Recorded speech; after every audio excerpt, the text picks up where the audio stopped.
এই টুপি রাখলেই ওলামাদেরকে জঙ্গি বলে আখ্যায়িত করা হতো, তাদেরকে নিগ্রহণের শিকার করা হতো। আমরা দেখেছি মাদ্রাসা এবং ইসলামিক যদি কোনো বই কারো ঘরে থাকতো, তাদেরকে জঙ্গি নামে আখ্যায়িত করে আমরা দেখেছি যে তাদেরকে হত্যা করা হতো। এইভাবে দাড়ি টুপি ওলা লোকদেরকে সবচাইতে বেশি নির্যাতন করা হয়েছে।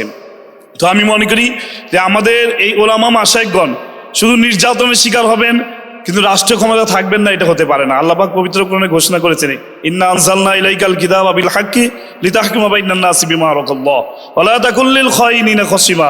আল্লাহ তার রাসূলকে উদ্দেশ্য করে বলছেন, হে নবী, নিশ্চয়ই আমি তোমার প্রতি যথাযথভাবে কিতাব নাজিল করেছি যাতে তুমি মানুষের মধ্যে শাসন কার্য পরিচালনা করো সেই অনুযায়ী যেভাবে আল্লাহ তোমার দিকে দেখিয়েছেন।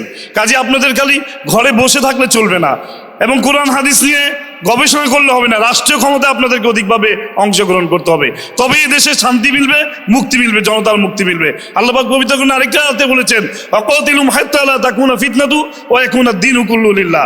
তোমরা ততক্ষণ পর্যন্ত সংগ্রাম চালিয়ে যাও যতক্ষণ না পর্যন্ত ফিতনা ফাসাদ দূরীভূত না হয় এবং আল্লাহর জমিনে আল্লাহর দ্বীন কায়েম না হয়।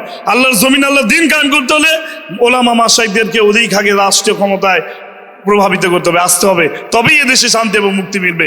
আপনারা সকলে আমাদের জন্য দোয়া করবেন, আমরা যাতে নাহিদ ইসলামের নেতৃত্বে এবং এনসিপির নেতৃত্বে ওলামা মাশায়েখদেরকে একত্রিত করে ঐক্যবদ্ধভাবে আবার যদি বাংলাদেশের মাটিতে কোনো ফ্যাসিবাদ দানা বাঁধতে চায় তা আমরা ইনশাল্লাহ প্রতিহত করবো, এই আশা প্রত্যাশা ব্যক্ত করে আমার সংক্ষিপ্ত বক্তব্য এখানেই শেষ করছি।